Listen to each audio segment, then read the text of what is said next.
Hey, what's up guys? Sloth King here. So I realized during the editing process of this video, and actually video series I should say, that I do not have a proper intro for any of these interviews I did. So this series is called The Rundown.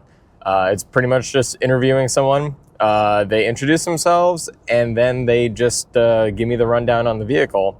And yeah, we just have a good time. So, you know, sometimes you get caught up in the moment of trying to do stuff that's new and you forget to do it. And, you know, it's whatever. But anyway, I figured I'd do a quick little intro. So let's go ahead and have him introduce himself and give me the rundown on that vehicle. All right, guys. So I found this sick R33. We're going to go ahead and talk about the car. So go ahead, introduce yourself to everyone. I'm Bobby from the Right Hand Drive Guys. And this is my 1995 R33 GTR. I acquired this car in 2019. I imported it from Japan. It was all stock, and now pretty much nothing is stock. And just the way I like it, right? Yeah, exactly. And so if we started up here, Yep, let's go on. It's got the RB26, of course, and a ton of Nismo bits from the intake collector, all of the intercooler pipes. It has GT3 HKS turbos, HKS intakes. You know, it's pretty much, it's got a HKS V-cam, which is a variable valve timing system. And thanks for touching on that. Yeah, and so basically, I mean, I've gone through everything except for opening up the motor itself. Oh, it's still sealed. Yeah, the motor is still sealed, any right? Internals, man. Yeah, okay. so the car is currently putting down 480 all-wheel horsepower, which That's a is good number. Plenty for me. Oh yeah. Yeah. Usually everyone goes for like 1,000 or so. Yeah, no, And I'm like, why? I'm trying to keep it kind of conservative. I also have an R34 GTR, which I'll twin this, so they'll kind of be the same. Oh, sick, man. Yeah, and so, yeah, I mean, it was stock when I got it. Like I said, it has 89,000 kilometers, which comes out to about 65,000 miles. So it's, you know, still fresh, still mint. Yeah. Oh, for sure. And so when we're talking about the wheels, it has Nismo LM GT4s, and I have an R35 brake kit on there, so it has the calipers and rotors from an R35 GTR. Oh, sick. Yeah, so with the power, you upgrade the stopping, of course. Oh, absolutely. Yeah. You always want to. Everyone always skips over that. Yeah, and then when it's time to stop, they crash. Yeah, exactly. On the interior here, we have a Nismo cluster, a Nismo steering wheel, mine's handbrake and cover, along with the shift boots, you know, Nismo seat covers, Nismo gauges, you know, pretty much the plethora of what I could get at the time.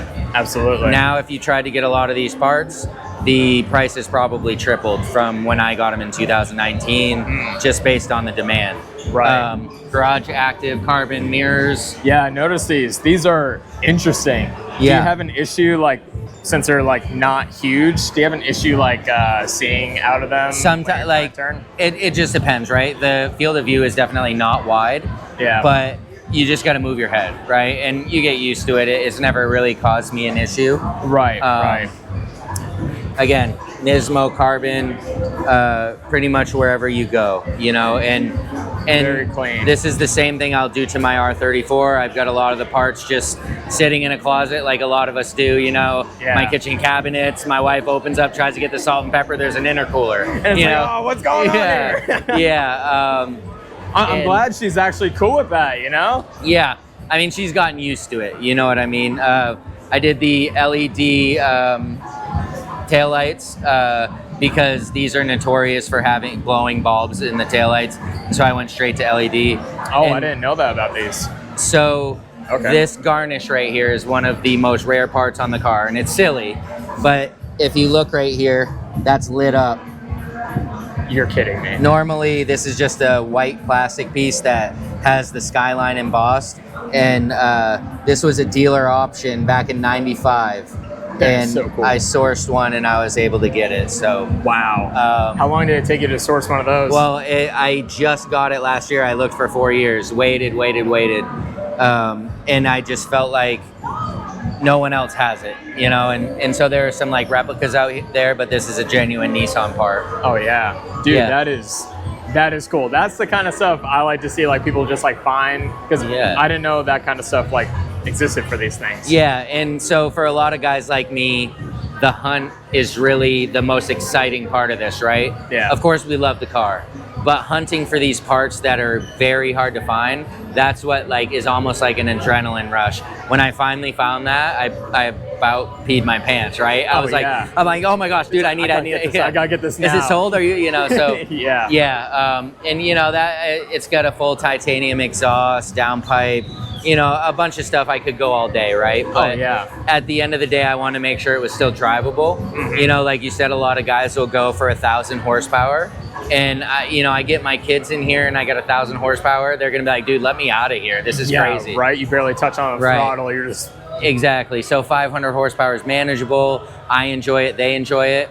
I live up in Maine where we have snow on the ground 6 months a year. Oh, no kidding. Yeah, so I get about 4 months of driving time, you know, after all the salt and rocks have been washed away. Right. That probably does not seem like enough time that you want. No, it's not, but also with a car like this, I don't necessarily want to be putting a ton of kilometers on it just Right. because I can't get them back, you know what I mean? So Absolutely. and being under 100,000 kilometers, like the closer I creep to that triple digit, the less I really want to drive it. You know what I mean? Same.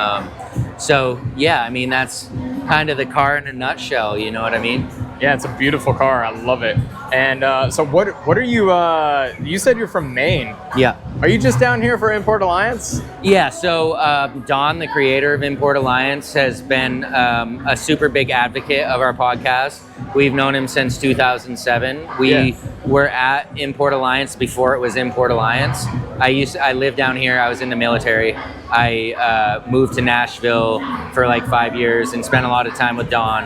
And so when we came out with the podcast, he was a big advocate, and he's like, dude, why don't you guys just come on down, set up a booth, do some live podcasts, you know, interview some of these guys who share the same passion as you. And we came down last year. I flew down. I didn't bring my car. Yeah. And once I flew down and saw what it had grown to, I was like, dude, I don't care if it's 20 hours. We're driving down. And so we bought a double trailer. Me and my partner brought our Skylines down.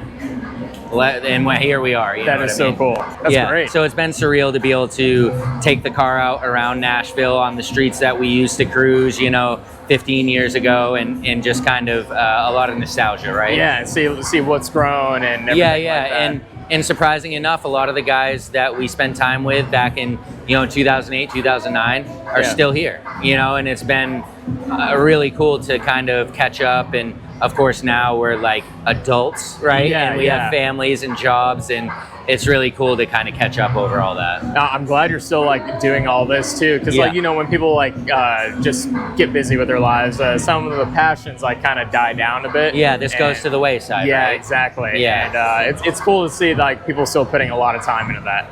Yeah, and luckily, yeah, my wife is cool, and she's totally cool with me coming down to Nashville and spending some days and pursuing what I enjoy. So I am blessed there for sure. Yeah, that is cool. Yeah. I love that.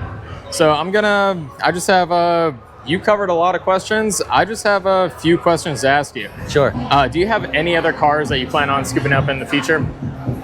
So as I mentioned, of course, I have this 33. Yeah. This is my 34 right here.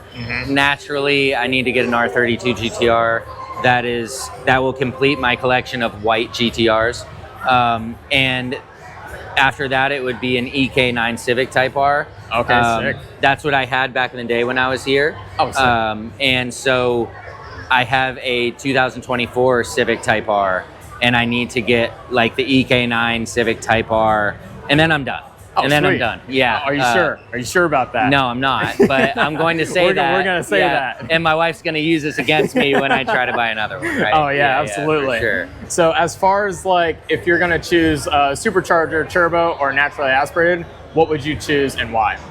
So if it's like a Honda, right? I mean, even though I have the 24, which is, you know, a K series with a turbo, it's great, right? Yeah. But a naturally aspirated with ITBs, a Honda, screaming to 10,000 RPM, I got a soft spot in my heart for that. You know, that's where I started, is that type of thing.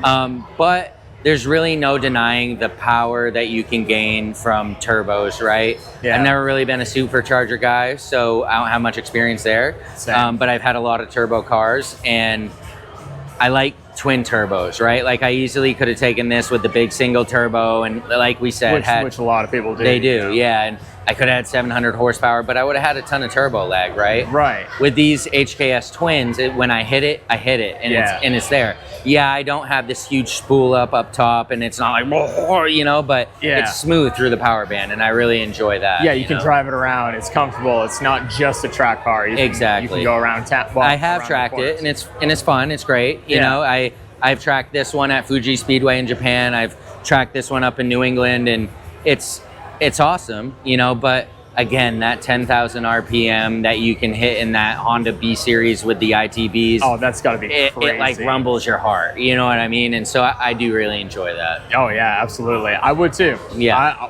Whenever you get one of those again, yeah, I would love to be in your passenger seat. I'll bring it up. I'll bring it up and run the HPDE in it or whatever, yeah. Dude, that'd be so sick. And so 2 more questions. Domestic or import, and why?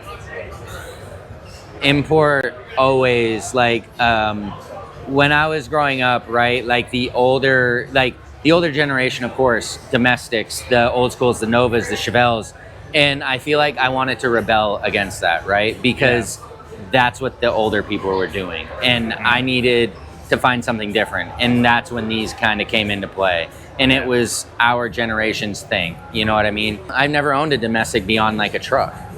I had a Chevy Cavalier for my first car, and that was the last domestic I owned. And no kidding. For obvious reasons, you know what I mean? Right, right. And I got nothing against domestics, of course. They make power, they sound cool. It's just, they're not for me. I'll always be that Nissan guy and the Honda boy. You know what I mean? It just is what it is. You know what I mean? Fully understandable. I'm right there with you on that. Yeah. Last thing, which one do you think is cooler, racing or drifting? So I used to think racing because of what I felt like was the skill involved, until my partner in the podcast, Aaron, he really introduced me to drifting. And I started realizing how much skill that actually took, you know, to keep that car on the track, to keep those tires spinning.